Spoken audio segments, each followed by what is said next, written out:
Okay, let's learn Korean time. In Korean, time means shigan. Okay, shigan.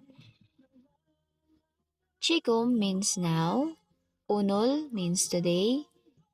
Oje means yesterday. Neil, tomorrow. Uchon, morning or AM. Uhu, afternoon or PM. Nat means daytime. Bam means night. Sebyok means dawn or madaling araw.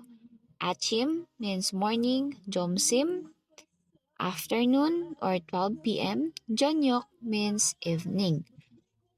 Oje, yesterday. Kahapon, isa pang kahapon, kuje. Neil, tomorrow. Kinabukasan, mure. Okay? In time particle, ang ginagamit natin is e. So, let's see some example. This is a conversation. 몇 시에 자요? 몇 means what. Pwede mo. Okay, mo. Pero means time ang tinatanong natin, we should use 몇. Okay? 몇 시 means time. 자요, sleep or rest. 자요. From the word 자다 means the rest. Okay?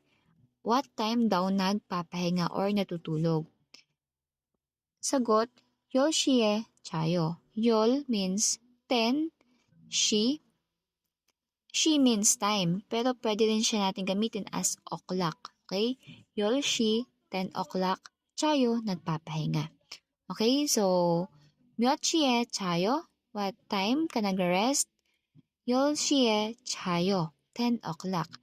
So, pag babanggit tayo ng time, palagi tayong mayroong time particle na e.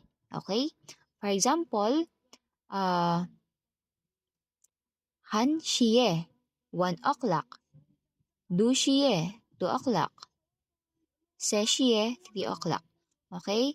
And kapag magtatanong ng time, of course, meron pa rin tayong time particle na e. Okay? 알겠어요?